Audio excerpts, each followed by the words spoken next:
Good morning, good evening, नमस्ते, नमस्कार. सर्व मित्रांचे मनपूर्वक स्वागत. मित्रांनो, आजचा हा महत्त्वाचा व्हिडिओ खास तुमच्यासाठी, ज्या विद्यार्थ्यांना इंग्रजीची भीती वाटते अशा विद्यार्थ्यांसाठी, ज्या विद्यार्थ्याला आपल्याला परीक्षेमध्ये इंग्रजीमुळे अपयश येते अशा विद्यार्थ्यांसाठी हा व्हिडिओ बनवलेला आहे. तर मित्रांनो, काळ म्हणजे काय? व्हर्ब्स, क्रियापदावरून काळ ठरतो. काळाचे मुख्य प्रकार 3, ज्यांना आपण प्रेझेंट, पास्ट आणि फ्युचर असं म्हणत असतो. प्रेझेंटचे उपप्रकार 4: simple present, present continuous, present perfect, present perfect continuous, simple past, past continuous, past perfect continuous, simple future, future continuous, future perfect continuous. म्हणजे वर्तमान काळाचे 4, भूतकाळाचे 4 आणि भविष्य काळाचे 4, या 12 काळाचं ऍप्लिकेशन ज्या विद्यार्थ्याला आलं त्या विद्यार्थ्याला कुठल्याही सरळ सेवा असेल, MPSC परीक्षा असेल, प्रत्येक परीक्षेमध्ये चूज द करेक्ट वर्ब यावर प्रश्न विचारले जातात आणि अशा प्रश्नाला उत्तर देताना बरेच विद्यार्थी गोंधळात पडतात. तर मित्रांनो, अशा विद्यार्थ्यांच्या आग्रहास्तव हा पूर्णपणे व्हिडिओ बघत आहात. ते विद्यार्थी तुमच्यासाठी आणि माझ्यासाठी सुद्धा साहजिक आहेत. विद्यार्थी म्हटलं की आपल्याला माहिती, जसं customer is the God of the shopkeeper as like student also. म्हणून विद्यार्थ्यांसाठी हा व्हिडिओ पाहण्याच्या मागे उद्देश की ज्या विद्यार्थ्याला आपल्याला कॉन्फिडन्स वाढवायचा असेल, आत्मविश्वास प्राप्त करायचा असेल, तर हा व्हिडिओ पूर्ण बघा. ठीक आहे मित्रांनो, चला तर सुरुवात करूया. मित्रांनो, नेमकं काय आहे व्हर्ब्स, टेन्सेस यानी टाइम, काळानुसार वेळ का वेळेनुसार काळ, यावर आपल्याला चर्चा करायची. बघा मित्रांनो, there are 3 types of tenses. Past असेल, प्रेझेंट असेल, फ्युचर असेल. आपण उलटाही म्हणू शकतो, प्रेझेंट, पास्ट अँड फ्युचर असे किती प्रकार आहेत? हे मुख्य प्रकार 3 आहेत. प्रेझेंटचे उपप्रकार 4, पास्टचे 4 आणि फ्युचरचे 4, एकूण किती झाले? 12. या 12 काळांचा अभ्यास करण्यापूर्वी आजच्या व्हिडिओमध्ये फक्त सिंपल प्रेझेंट कसा असतो आणि सिंपल प्रेझेंटचा युजेस कसा केला जातो, त्याचे टाइम एक्सप्रेशन कोणते आहेत हे पण आम्हाला कळणं गरजेचं आहे. ठीक आहे, चला तर यामध्ये आता पहिला जो भाग आहे बघा मित्रांनो, प्रेझेंट टेन्स. प्रेझेंट टेन्स म्हटलं की यांचे जसे 4 प्रकार पडतात. जसं की आपण पहिला सिंपल म्हणजे साधा, प्रोग्रेसिव्ह म्हणजे याचं भाषांतर चालू किंवा अपूर्ण, आणि परफेक्ट म्हटलं की पूर्ण, आणि परफेक्ट प्रोग्रेसिव्ह म्हटलं की चालू पूर्ण. बघा मित्रांनो, सिंपल प्रेझेंट किंवा सिंपल पास्ट, पास्ट कंटिन्युअस किंवा प्रेझेंट कंटिन्युअस, प्रेझेंट परफेक्ट किंवा पास्ट परफेक्ट किंवा future perfect, present perfect continuous किंवा पास्ट परफेक्ट कंटिन्युअस किंवा फ्युचर परफेक्ट कंटिन्युअस, अशी ही सुसूत्रता असते. आणि गडबड होण्याच्या मागे उद्देश आपल्याला त्या सूत्रांची मांडणी आपल्या डोक्यामध्ये नसते, म्हणून आपल्याला ते गोंधळात अडकायला खूप टेन्शन येतं. आणि गोंधळातून बाहेर पडायचं असेल तर आपल्याला ते सूत्र येणं गरजेचे आहे. ठीक आहे मित्रांनो, चला तर सुरुवात करूया. आज सिंपल प्रेझेंट नेमकं काय आहे? सिंपल प्रेझेंट कशाला म्हटलं जातं? बघा, सिंपल प्रेझेंटचा फॉर्मॅट आम्हाला अगोदर आला पाहिजे. लक्षात ठेवा, सब्जेक्ट V1/V5 प्लस ऑब्जेक्ट. लक्ष द्या, कधी कधी कॉम्प्लिमेंट पण येतं. दिलेल्या वाक्यामध्ये क्रियापदाचं पहिलं रूप असेल किंवा क्रियापदाचं पाचवं रूप असेल तर बरेच विद्यार्थ्यांना वाटतं पाचवं रूप कसं होतं. मित्रांनो ऐका, ज्याला आपण एकवचनी क्रियापद म्हणतो. लक्ष द्या, जसं की गोज V1, गोज V5, म्हणजे जेव्हा क्रियापदास S, ES किंवा IS यापैकी कोणताही प्रत्यय लागला तर क्रियापदाचं पाचवं रूप बनतं. आणि ज्या वाक्यामध्ये क्रियापदाचं मूळ रूप म्हणजे V1 असेल तर ते क्रियापदाचं अनेकवचनी क्रियापद मानलं जातं आणि ते अनेकवचनी कर्त्यासमोरच अनेकवचनी येतं.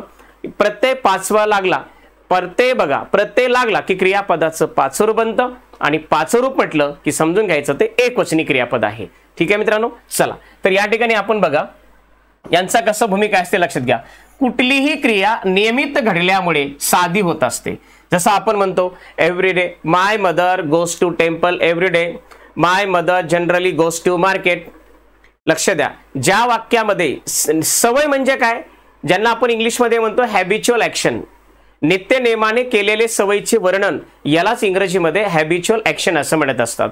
जे विद्यार्थी दररोज सकाळी उठतो, शाळेला जातो, शाळेतून येतो, जेवण करतो, ही त्याची नित्यनेमाची सवय आहे. ठीक आहे, आता बघा याचा जो फॉर्मॅट आहे, subject base form of verb म्हणजे V1 किंवा V5.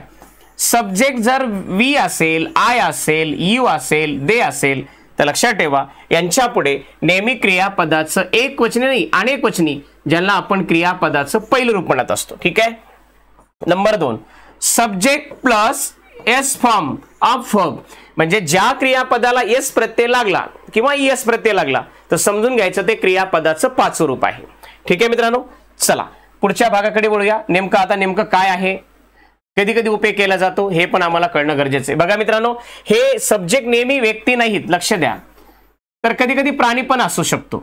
जसं आय असेल एक वचन, अनेक वचन जसं वी असतं, यूचं अनेक वचन यूच असतं, पण ही सी इट यांचं अनेक वचन मात्र दे असतं. हे पण माहीत झालं पाहिजे. ठीक आहे, चला पुढची गोष्ट आपण बघूया. प्रत्येक गोष्ट आपल्याला कन्फर्म येणं गरजेचं आहे. बघा मित्रांनो, तर वाक्य काही तुमच्यासमोर मांडलेले आहेत आणि या वाक्यामध्ये आम्हाला कळलं पाहिजे की साधा वर्तमान काळ का उपयोग केला नाही, दिलेलं उदाहरण पण चूक कशामुळे आहे, असे परीक्षेला प्रश्न येतात. Choose the correct sentence. बघा मित्रांनो, या ठिकाणी पहिलं विधान दिलंय विजय राईट्स अ लेटर एस्टरडे. मित्रांनो, हे वाक्य चूक आहे. विजय राईट्स अ लेटर हे वाक्य इथपर्यंत बरोबर आहे, पण टाइम एक्सप्रेशन चूक आहे. कारण एस्टरडे म्हटलं it is time expression of simple past. जसं last, before, yesterday, in, these time expressions are used in simple past, don't use in simple present. कारण नित्य नेमाने केलेले सवयीचं वर्णन वर्तमान काळामध्ये जे असतं त्यासाठी आपल्याला काही शब्द आहेत ते वेगळ्या प्रकारचे आहेत, म्हणून हे दोन्ही विधान चूक आहेत. मित्रांनो, या ठिकाणी जर असं आलं असतं Vijay writes a letter every Sunday, तर मित्रांनो हे उदाहरण राईट आलं असतं. आता दुसरं उदाहरण बघा, करण युज्युअली कम लेट. हे पण उदाहरण चूक आहे. का बरं? कारण करण हा एकवचनी कर्ता आहे. एकवचनी कर्त्यासमोर क्रियापदाचं पाचरूप आलं पाहिजे आणि क्रियापदाचा पाचरूप कधी बनतं मित्रांनो, जेव्हा क्रियापदाला एस आय एस हा प्रत्यय लागतो. ठीक आहे, मग आता या ठिकाणी बघा, या ठिकाणी दुसरं उदाहरण अगदी बरं, Karan usually comes late, it is correct sentence. अशा प्रकारची उदाहरणाचा सराव आपल्याला जर फॉर्मॅट माहीत झाले तर इंग्रजीची भीती कमी होण्यासाठी हा महत्त्वाचा भाग आहे. बेस यानी कॉन्सेप्ट क्लिअर झाला तर पुढे कुठेही अडचण येऊ शकणार नाहीये. ठीक आहे मित्रांनो, चला पुढचा भाग बघूया. त्यानंतर आता आपल्याला बघणं आहे की काय बघायचं मित्रांनो, सिंपल प्रेझेंट टेन्स ओळखण्याचे नियम आपल्याला बघायचे आहेत की simple, how to use simple present, what's identity of simple present. नियम नंबर 1 टाइम एक्सप्रेशन. बघा मित्रांनो, हे महत्त्वाचे नियम आहेत.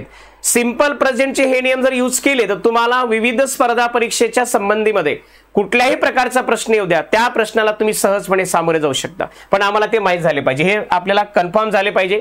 बघा, जसं की युज्युअली आहे, ओफन आहे, ऑकॅजनली आहे, फ्रिक्वेंटली आहे, रिअरली आहे, नेव्हर आहे, डेली आहे, sometime, always, nearly, generally, seldom, always आणि एव्हरी वाले समस्त शब्द.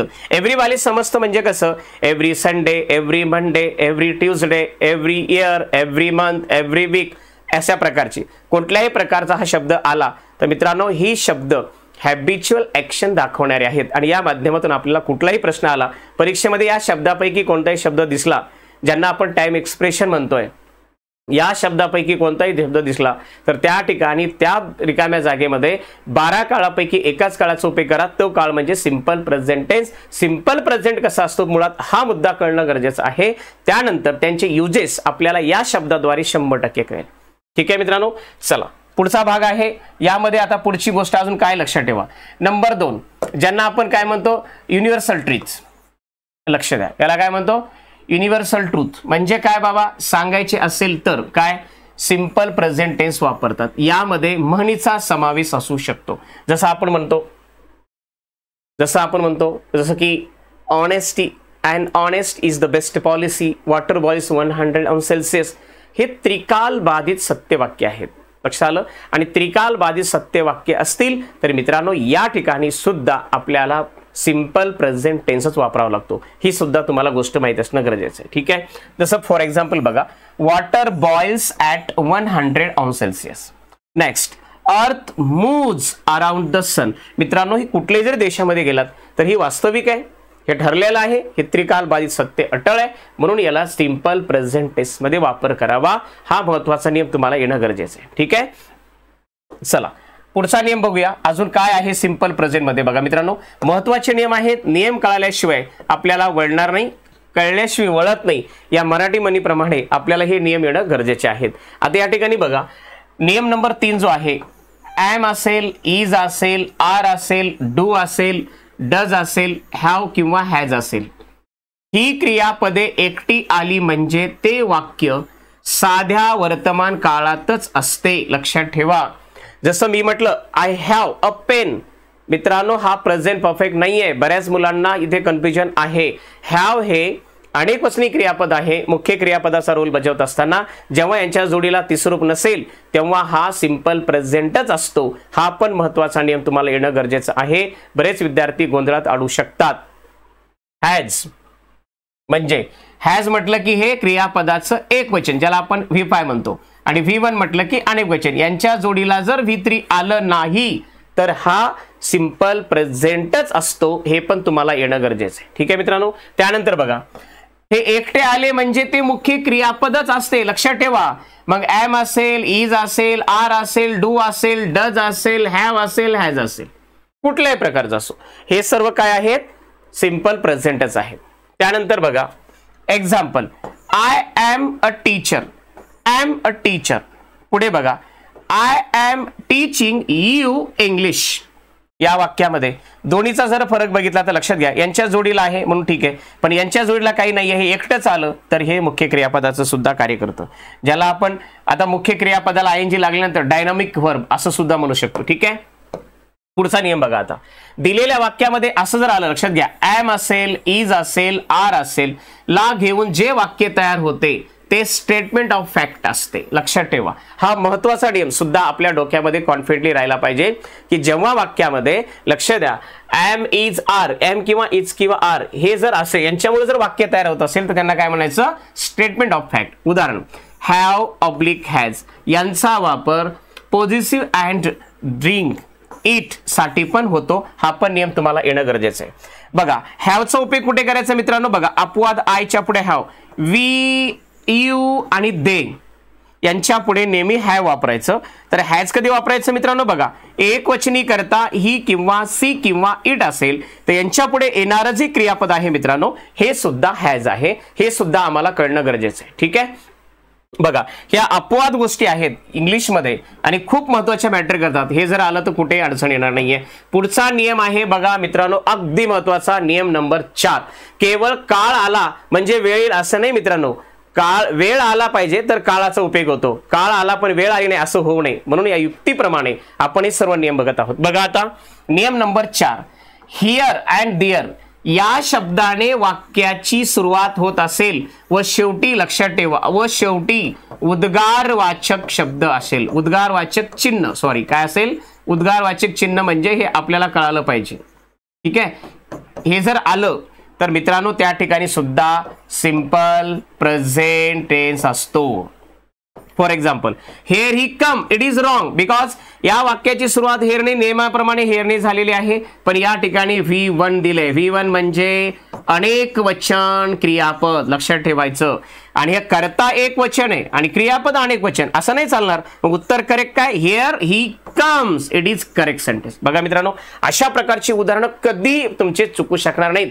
पण जर इंग्लिश प्रत्येक विद्यार्थ्यासाठी सांगतोय, शालेय जीवनामध्ये शिकणारे विद्यार्थी असेल, स्पर्धा परीक्षेच्या युगामध्ये शिकणारे विद्यार्थी असतील, स्पर्धेमध्ये उड्या मारत असतील, अशा विद्यार्थ्यांसाठी सुद्धा हा बेस आल्याशिवाय इंग्रजी कळणार नाहीये. ठीक आहे. त्यानंतर बघा दुसरं उदाहरण त्या दिलेल्या नियमाप्रमाणे आपण पुढे बघूया.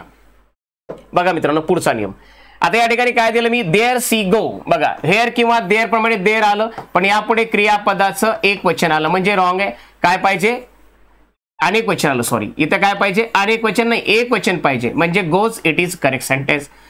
ठीक आहे. आता या ठिकाणी आपल्याला महत्वाचे नियम मित्रांनो झालेले आहेत आणि आजच्या दशकेमध्ये हा व्हिडिओ तुमच्या पुढे 12 काळ पूर्ण तुमची कशी यूज केले जातात यावर आपण चर्चा करणार आहोत. पुढचा video present continuous, what's identity of present continuous and how to use it is most important topic तुमच्यासाठी आहे.